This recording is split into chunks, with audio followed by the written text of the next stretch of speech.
change over.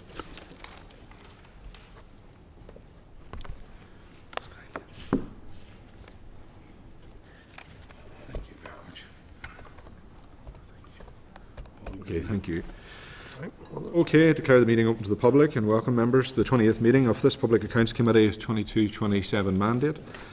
Can I advise members the meeting will be recorded and broadcast throughout Parliament buildings and online. However, there could be a slight delay in moving between any private or public sessions, so please be patient with the system. Can I also advise anyone who will be joining us in the public gallery that they're welcome to use mobile devices as long as they're in airplane mode and that all devices are muted. You can also connect to the Assembly Wi-Fi. The password details are available in the gallery rules, and it is not permitted to take photographs or record any of today's proceedings.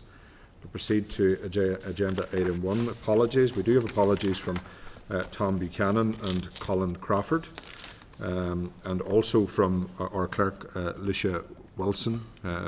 But we're joined today by Aidan Trainer, and we welcome you, and thanks for assisting the committee and for stepping into Lucia's shoes today, so thank you. And also want to thank Kirsten for helping me this morning and over the last few days, just since we were told that Lucia wouldn't be here, so thank you, Kirsten. Okay, members, can I refer you to the pack for a copy of the draft minutes of the meeting held on the 12th of December at page 7 of the pack, and if members are agreed, I'll sign the minutes. Agreed. Thank you.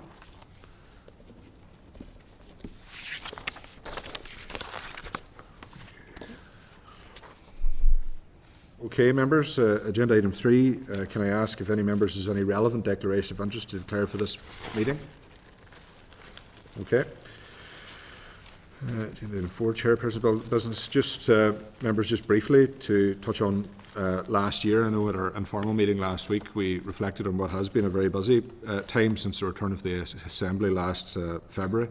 We've covered quite a number of very important topics in various inquiries that are relevant, have a direct impact on the lives of the people we represent right across Northern Ireland. And I have to say the working relationship of this committee and the dynamic of this committee has been noticed, and how we are engaging with the wider public who are at the cold face of a lot of the organisations that we're engaging with.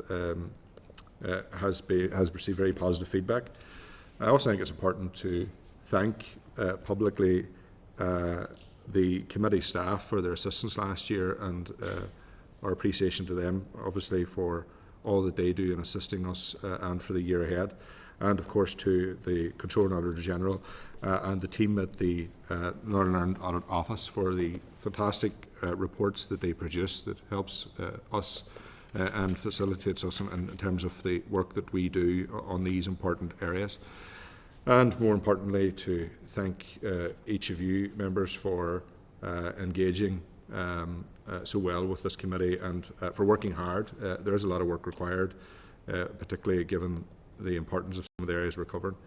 And I must mention Stuart and Julie. I know Julie's not with us today, but thank you to Stuart as well for his assistance over the last year. So we have a lot ahead of us this year. There's some interesting reports ahead of us, and we have our forward work programme, which we'll touch on later. And I'm looking forward to the evidence sessions and inquiries that are ahead of us. So thank you, members. Diane? Yeah, thank you, Chair, and just thanks to yourself just for your role as Chair in the team and Cheryl as Deputy Chair. I think that just concur with everything that you said, and thanks very much for everything that you both have done in leading the committee. Thank you. I absolutely follow those comments. I think we've worked really well. But just to flag, I'm not sure this is the role of our committee, but just to flag, there was an article that we've finished out on procurement, but there was an article in the paper the other day about the 600 million been not tendered within the hospital for the care system, and it's another. I know we've finished procurement. I don't know how we would address something like that, but that's scandalous waste of, or potential waste of public money. Yeah. I think when we have our follow-up, is it appropriate, Dorena, to write and seek an update in relation to that, or do you wait until the follow-up for? And do you be getting a memorandum of Yeah. that one The MOR, yeah. Yeah. So you might want to refer it out in advance if you wish, Chair. Yeah. Okay, cheers. That's it's just to flag it as an issue that we've finished out the procurement bit, but here's a practical thing with a system that doesn't function yet. It's not been tendered. It's not been procured in a public way, but it's over £500 million of public money. I think it would do no harm possibly to seek some information, clarification around that now, and let them know sooner or later, particularly given that we've been through the inquiry. And we then can raise it again. Obviously, we're waiting on the reply, but we can raise it then further to that when the MOR comes. Yeah. Is that okay? Perfect. Is that okay, Thanks. Chris? Right. Okay. Okay, thank you. Agenda item 5, members' matters arising, and as you're aware, we were scheduled today to hear evidence from the head of the Civil Service, Jane Brady, and Neil Gibson from the Department for Finance. And unfortunately, for reasons beyond our control, this has been postponed. I will admit I am disappointed, but I accept the explanation, and we look forward to hearing from them on the 30th of January, where they'll give evidence to this committee. The clerk's been advised of that availability, so hopefully that does not change, given the importance of this particular area and the questions we have. So I appreciate if members can accept and understand that explanation. Members, are you content that we reschedule the evidence session to the 30th of January and that we issue formal invitations to the witnesses on that basis? Right. Thank you. Okay, members, at page 71 of your pack is a further update from the Department of Finance in respect of the queries raised in response to the evidence previously provided in the inquiry on major capital projects. The follow-up report. A further clerk's brief will be issued in respect of this in advance of the rescheduled evidence session. Members, any views on that particular correspondence? Sure. Sorry. Yes, Colin? Yeah. So just on that item 6, I think it's 6. Yeah, revised policy note. Social value and procurement, formerly known as scoring social value, was approved by Executive on 5th December and states that major capital or infrastructure projects which impact on communities must have a plan for effective community consultation before, during and following. I'm still not sure, well, what the body of that says is in relation to community buy-in, but I still don't fully understand if there's a separate consideration of social value versus social licence. So I don't think it totally clarifies that issue yet, but maybe in discussion with Irina, maybe we can see if that does. But to me, it's still a bit inadequate in terms of, and not only that, but then how they're going to garner views on social licence or assess the different views. So still a bit unclear in that respect for me. You want to come in there, Doreen, on that? Is it? They are two separate things, so I think your question possibly hasn't been fully answered in terms of how to take that forward and get more clarity. Obviously, you could write back out. You could seek further clarity from Mr. Gibson when he comes in front of you, because it does apply to major capital projects as well, so you could seek further information on the 30th. Yeah. Mr. Gibson's in front of you, and then obviously when you're formed, that'll allow you to formulate any recommendations you wish to take forward in your report.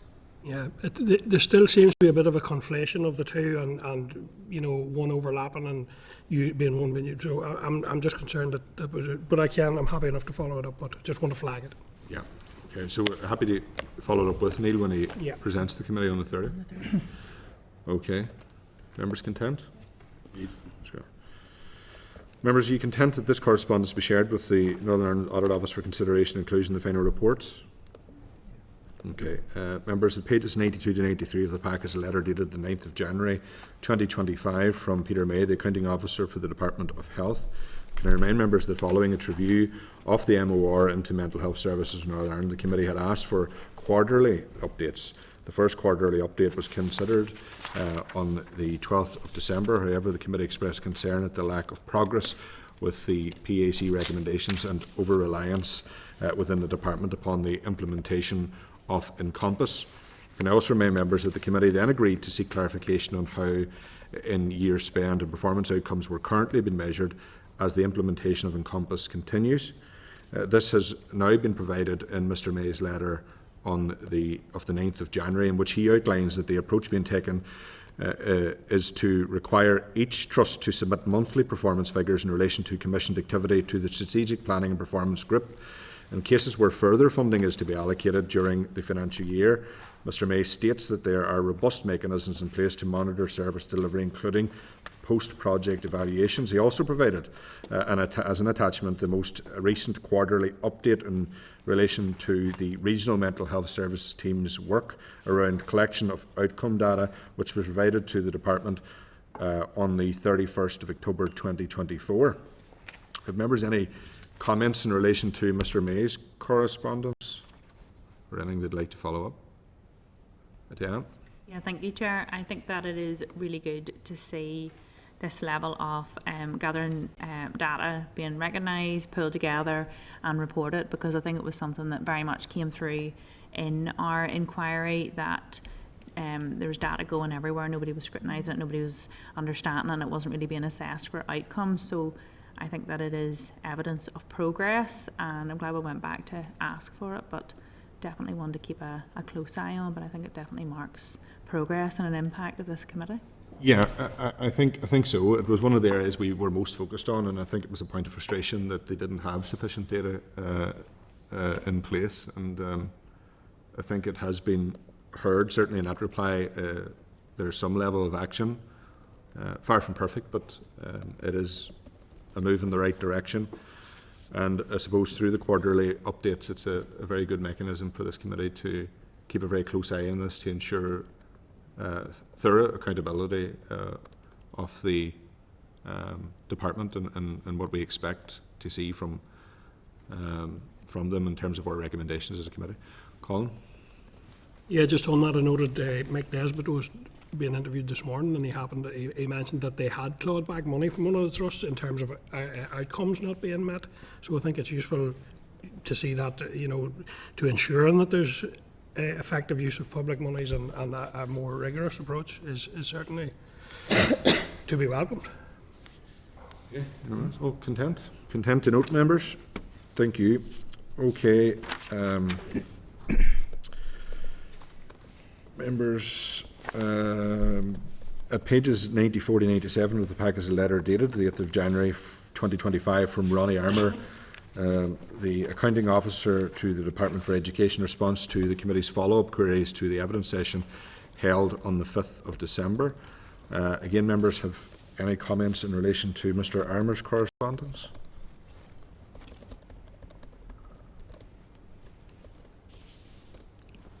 All content? Okay, thank you, members. Are you content to share this correspondence with the Northern Audit Office for inclusion in the final report? Okay, thank you. Okay, members, at agenda item 6, correspondence, pages 99 to 105 of the pack is an update from the Department of Finance on broadband investment in Northern Ireland for your information. Are members content to note that correspondence? Thank you.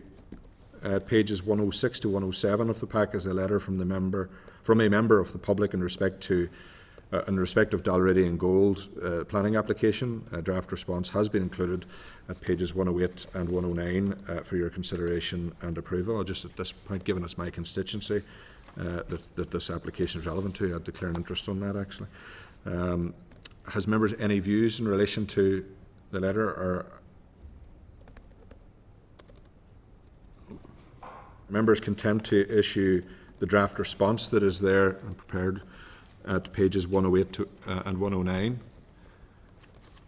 It basically outlines what our responsibilities are and provides some clarification to the relevant individual. Okay, thank you. Okay, members, if you're content, we'll now move into closed session, and we'll just allow a few moments for the system to change over. Thank you.